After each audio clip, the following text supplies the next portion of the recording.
वो भी ऊंचा प्रेम है, क्योंकि लड़ने झगड़ने से जिंदगी थोड़ी ना सुखमय होती है।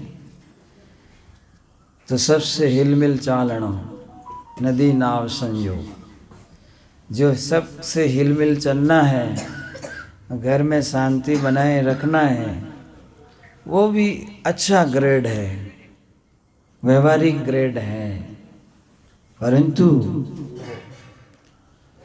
भक्ति मार्ग में आना, साधु संतों के चरणों में जाना और आत्मा का, परमात्मा का ज्ञान लेना, शब्द का ज्ञान लेना, नाम का उपदेश का ख्याल करना, ये विशेष प्रेम है। घड़ी नहीं आवड़े तुम दर्शन बिना। मीराबाई कहती है कि साधु संतों के बिना और मेरे इष्ट देव बिना मुझे घड़ी नहीं अच्छा नहीं लगता। वाणी अपने आप में ही ऐसी है कि प्रेम से भरी हुई है। जो मैं ऐसा जानती प्रीत किया दुख होए, नगर डिंडोरा फेरती प्रीत करो मत कोई। मीराबाई अपनी नाराजगी पेश करती है कि पहले पता होता कि जो इष्ट देव है वो इतने कठोर है, तो पहले अगर मैं ये जानती तो प्रेम ही नहीं करती। मैंने तो सुना संतों से कि वो बहुत दयालु होता है। पतित उद्धारण नाम तुम्हारा, पापियों को पार करने वाला है, उसका नाम इतना महान है, उसकी शोभा इतनी महान है। मैंने संतों से सुनी थी, इसलिए मैंने उससे प्रेम किया। अब मैं तो दुख पा रही हूँ और वो मुझे दर्शन नहीं दे रहे। जो मैं ऐसो जानती प्रीत किया दुख होए, नगर डिंडोरा फेरती प्रीत करो मत कोई। मीरा अपने इष्ट देव के प्रति ऐसा कह करके क्या सिद्ध करना चाहती है? मीरा ये सिद्ध करना चाहती है कि भक्ति करने वालों का मार्ग सुगम करो, इतने कठोर मत हो आप। वो अपने इष्ट को कहती है कि आप इतने कठोर मत हो जाओ।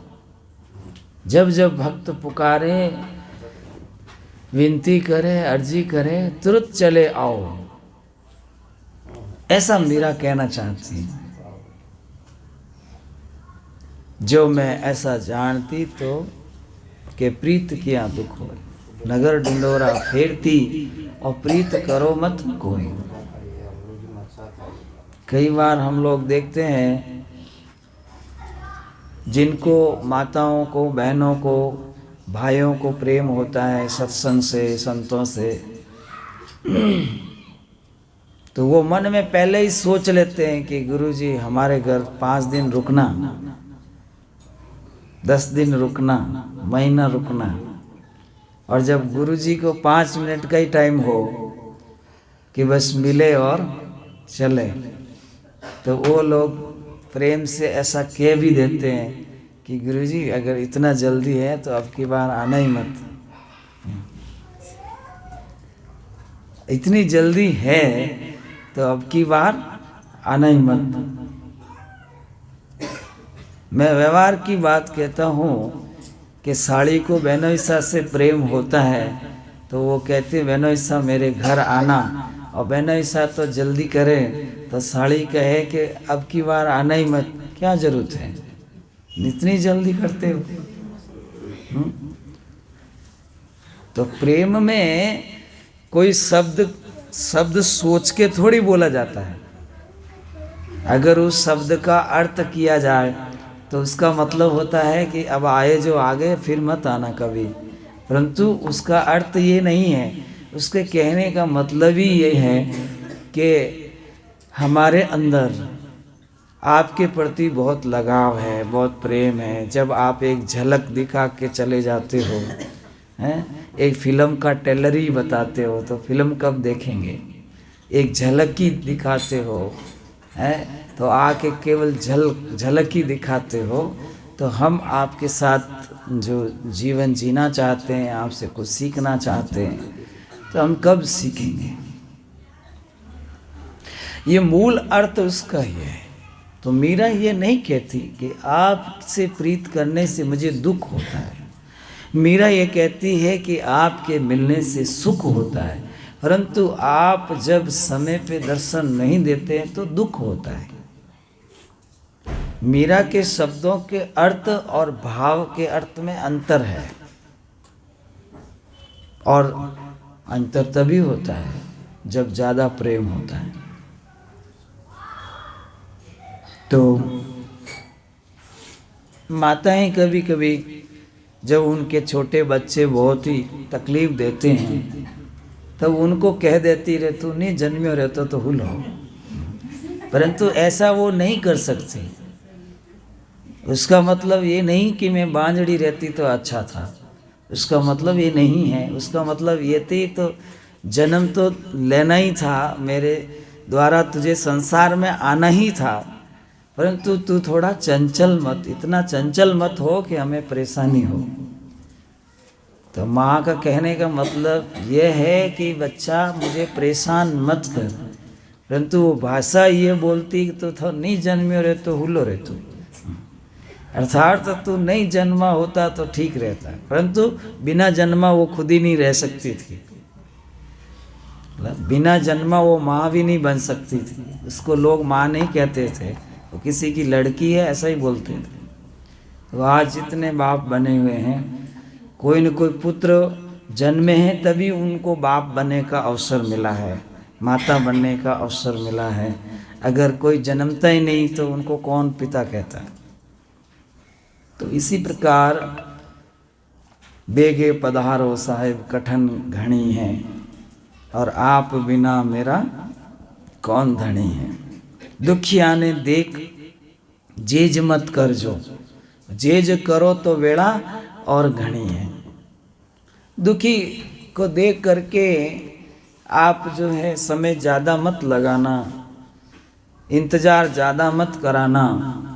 दुखिया ने देख साहिब जेज मत कर जो, मीरा की भाषा है कि प्रभु जेज मत कर जो। दुखिया ने देख प्रभु जेज मत कर जो, और जेज करण की वेड़ा और घनी है।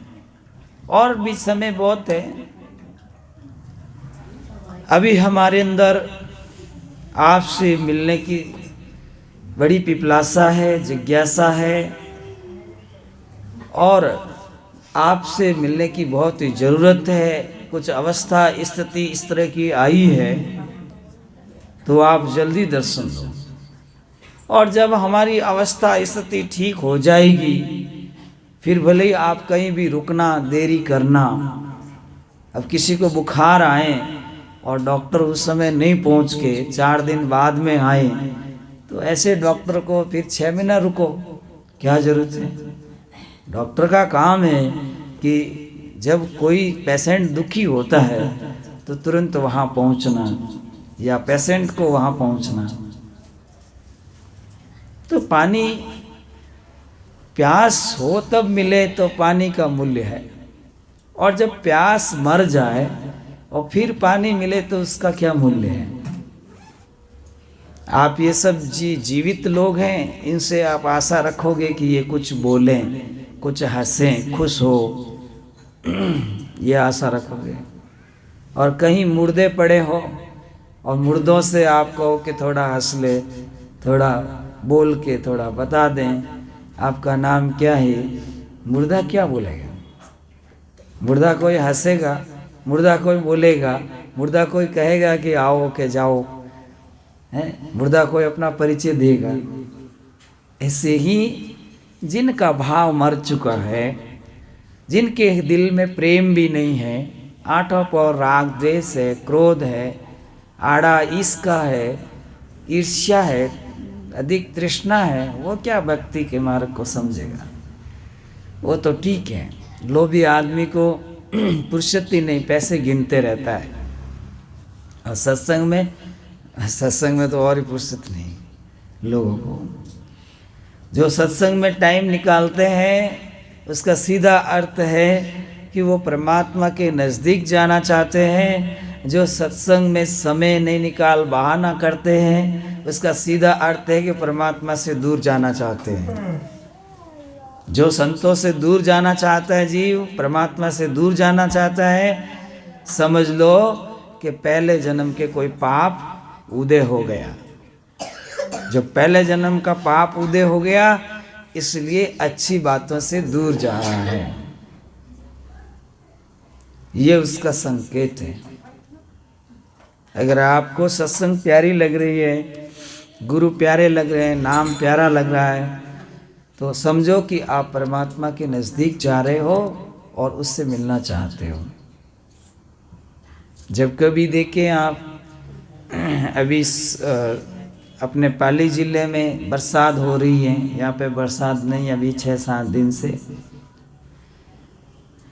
तो यहाँ पे कपड़े आराम से जल्दी सूख जाते हैं, और पहले तो सूखते ही नहीं थे समय पे। तो अभी फ़ोन आ रहे हैं कि उधर बरसात हो रही है, और इधर का फ़ोन जा रहा है कि इधर बरसात नहीं है। तो संत मिले और भाव उदित हो, संत मिले, गुरु मिले और अंदर में भाव उदित हो कि मैं संत गुरु के पास जाऊं, भले ही घर नहीं बुला पाऊं, मैं सत्संग तो सुनूं, भले ही मैं कोई भोजन नहीं करा पाऊं, कम से कम मैं दर्शन तो करूं। तो ये भी भाव अंदर में उदित होता है, वो उतना ही चेतन जीव है। और चेतन जीव को ही संत गुरु फायदा करते हैं, सदगुरु फायदा करते हैं। भजन है नहीं, एक भजन है, गुरसा बिना कौन प्रेम जल पावे, कुपारा नीर किसी विद सूखे, ओ सिर सायर से आवे, गुरसा बिना कौन प्रेम जल पावे। कर्मों की जाजा दोय प्रकाशी, शुभ अशुभ कहावे, अशुभ कर्मों ने मार हटावे, सुध बुध ले घर आवे, गुरसा बिना कौन प्रेम जल पावे।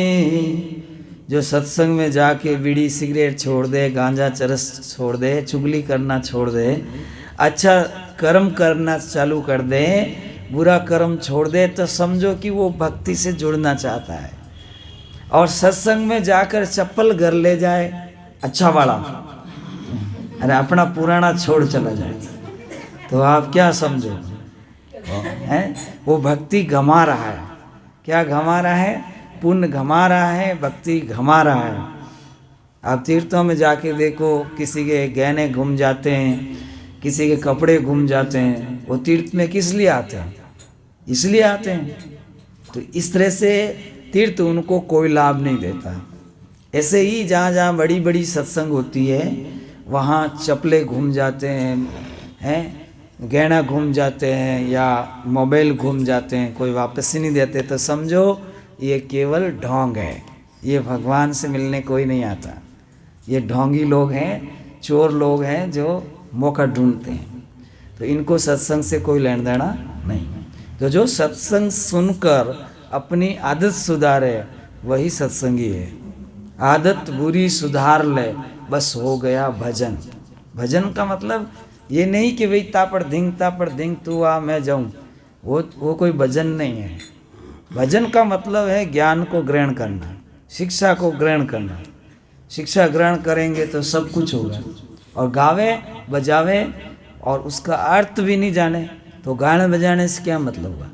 गावे बजावे, अर्थ जाने और प्रेम से गावे और रो कर गावे, तो समझो कि उसका गाना परमात्मा सुन रहा है, उसका भजन परमात्मा सुन रहा है। तो ये है गाने का ढंग, ये है सत्संग में जाने का ढंग। कई लोग सत्संग में जाते हैं, वही ध्यान रखते हैं कि कोई मिठाई कब आवे। वो तो सब जगह थोड़ी मिलती, जहाँ मिलती मिल जाती। कोई खीर की बाट जो है, तो वही विषय है। महापुरुष कहते हैं, सत्य की चौपड़ बैठ ज्ञान का पासा राड़ो रे। मीराबाई कहती है कि सत्य की चौपड़ पे बैठो तो सत्य की बात करो, कि सत्य क्या है, सत्य कहाँ है, अब ये नाम क्या रखा कि सत्संग। क्या नाम रखा? यानी करे क्या? मत संग। यानी सत्संग का मतलब ये है कि गुरुजी निर्णय करके बताओ कि हमारा कल्याण कैसे होगा, सत्य क्या है, असत्य क्या है। और जिस कथा में, सत्संग में सत्य का तो कोई मतलब ही नहीं, वहाँ तो कोई ब्याह बता रहा है, कोई शादी बता रहा है, कोई क्या बता रहा है, कोई क्या बता रहा है, ये हो गया सत्संग। ये तो सत्संग का मतलब क्या है कि सत्य की ओर ध्यान देना कि सत्य है कहाँ। जो अगम अगोचर वस्तु है, जो सत्य वस्तु है, वो आपके अंदर है। अब उसको बताएं तो वो सत्संग है। अब उसको बताएं नहीं, लखाए नहीं, उसको समझाए नहीं। गुरुजी पैया लागू शब्द सुनाए दीजो समझाए दीजो, हैं? यूँ तो कहे गुरुजी पैया लागू शब्द सुनाए दीजो समझाए दीजो, और इधर ढोलक बजावे और कहवे बड़े भाग मानुष तन पावा, सुर दुर्लभ सद ग्रंथन गावा, और अगड़ बम बम बम भोले एक चिलम और भर।